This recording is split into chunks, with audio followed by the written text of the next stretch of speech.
Okay.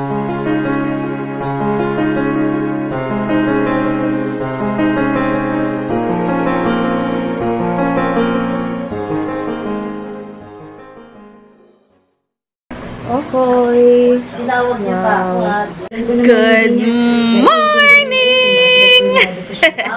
Happy Friday, guys! And thank God, it's Friday! Ayan, akala nyo iba ng anak na ako. Hindi pa, guys. Late lang kami natulog and late ko lang na-upload yung vlog. Kaya, late na. Kumain na kami. Ngayon, bibili kami ng talks yun para sa papakabit namin yung TV para wala na kami masyado intindihan. Last na yun. Ayun. So, hey ka, Angel. Hi ka muna. Hi, good morning. Good morning. Yes, good morning pa. Ganyan sila mother. Si AJ, kumakain. Ayan.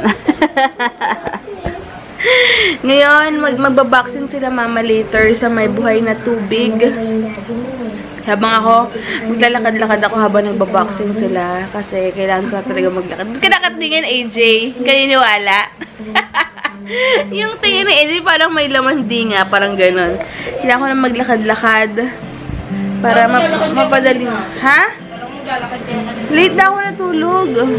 Late na ako natulog. Hindi ako nakapaglakad-lakad. Mamaya hapon kami ni Heinz, baka may babayaran kami sa stand cellular ni Mama. So, hindi ko alam kung saang mall dito meron. Kasi, sa Molina wala. Ayun. Thank you so much para sa mga nag-comment last time sa kahapon, sa isang araw na vlog, tsaka sa ngayong vlog. Ayan. Ano pa ba? Wala, mamaya na lang ulit, guys. Kailangan ko na uminom ng tubig kasi parang barado yung ilong ko tsaka sa lalamunan ko. Check natin ano to. Ano yung mga flavors? Ano mo siya? Hindi. Check natin, basahin natin. Ha? Ayan. Ayan o. Si ma'am. Hindi nagbabasa eh. Naman yung maintindihan. Basa-basa ka pa kasi. Tikim-tikim na lang. Na, tikim-tikim. Ano yung kala mo una lang yung chan ko? Grabe to si ma'am. Okay. I-ano ko lang, shout out ko lang si Annabel Balanza Presas. Nasa ibang bansa din siya, tsaka dun sa anak niya na sayang nga daw, hindi siya nagsabay sa April 5 na kung nanganak kaya ka-birthday ng anak niya na si Matthew. Belated happy birthday, Matthew. Tsaka kay Jen from Macau. Hi. Lang? Tsaka na yung ibang shout out. Hey guys, ayan, nakaligo na ako. Samahan ko silang mag-workout. Ako, maglalakad-lakad ako doon. Kaya nahiram lang ako ng damit kay Daddy Dags. Damit niya to actually. Dahil hindi ko rin makita yung shorts ko, yung gusto ko sobrang luwag ng mga susuotin ko. And white lang. Dahil sobrang inat. Pero okay lang. Sila Mama and Heinz, magbaboxing sila ngayon. Grabe. Parang ang lamig ng bag. Galing pala sa room. Si Mama naka-gym outfit na. Ayan. Ayun. Tapos after nun, uwi na. Dapat aalis kami pero bukas na lang. Punta kami ni Mama ng mall tomorrow. Hindi ko alam kung saan. Kasi bukas na lang ako gubayad ng Sun Cellular tsaka ng Delish Diet ni Heinz. Kailangan na mag-deposit doon kasi hindi kami nakapunta kahapon kasi nga oras na natapos yung check-up namin, kumain pa kami. Nag-moisturizer lang ako, tapos yung lipstick ni Mama. Nakita ko lang itong lipstick ni Mama. Hindi ko alam kung ano, basta pula. All white ako. Gamit ko rin yung parang tokong na leggings ni Mama ba yun? Ayun. So, ulitin na lang ulit, guys. Ito, okay, kawawa naman, oh. Lumabas tuloy. Hindi talaga siya nagigising kanina. Nasa room siya kasi di ba sanay siyang matulog doon.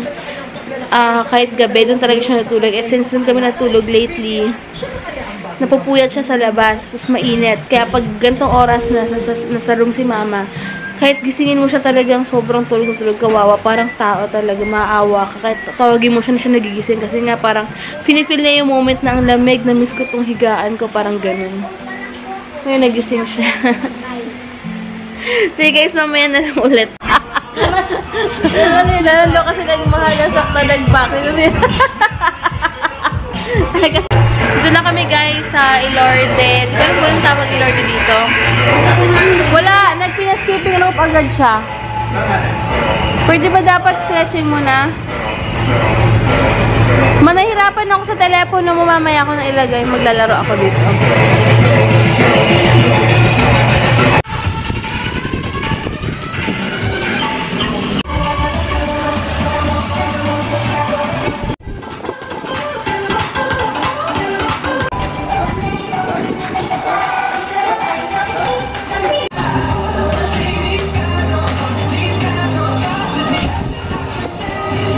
may ganyan dun sa Ilorde Alabang, wala oh.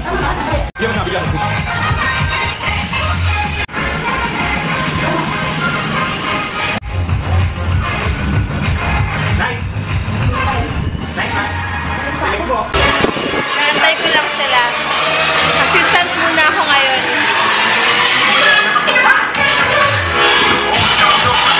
Meron akong turones de kasoy, kaya lang dapat turones turones de mani. Pero okay lang, hindi naman siya ganun ka lasa yung kasoy. Maganda pa rin. Galing sila Mamang Tagaytay, may ganito pa. At ayoko nito. Ayan, nagpalit na ako kasi kanina, pagka uwi namin, pumunta kami sa bahay, naglakad lang kami from kila mama hanggang sa subdivision namin. And then, paikot kami ni Hein. Sobrang lakad talaga, kaya nakakatuwa. Sarap ng feeling.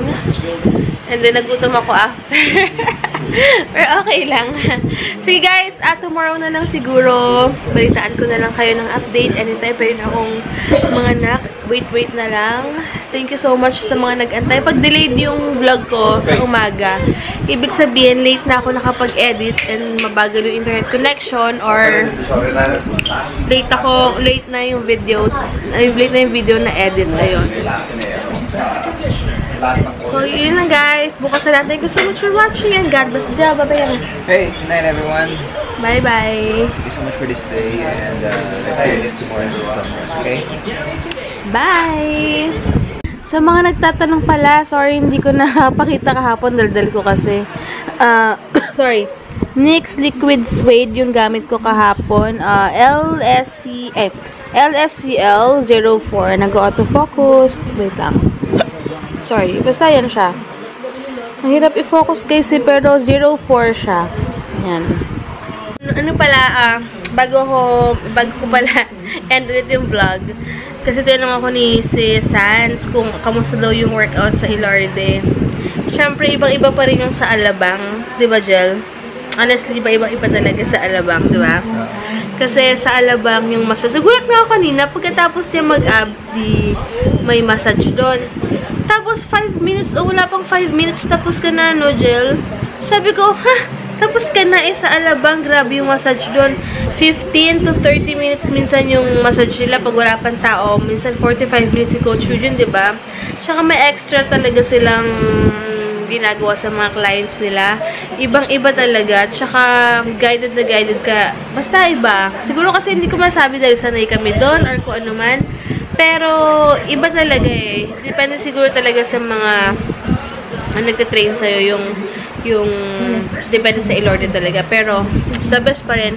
Kaya lang wala kaming choice dahil nakapagpa-member na rin si Heinz dito. Tsaka si Mama. At tsaka mas malapit kasi bumiyahe kami lagi sa Alabang.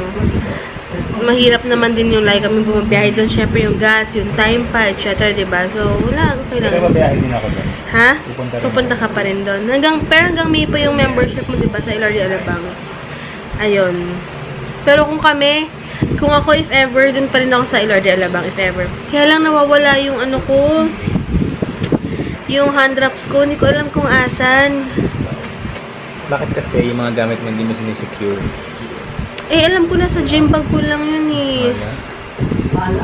Ang ano pa naman, mahal pa naman nun. Pero, okay na. Aray ko, baby, pansin na naman si Hugo. Ayun lang guys, basta sayang. Pero try ko pa rin siyang hanapin. Baka napasama lang sa mga gamit ko. And guys, gusto magpasalamat sa mga tips nyo. Maraming salamat. Waiting na lang ako. Tomorrow, maglalakad-lakad kami.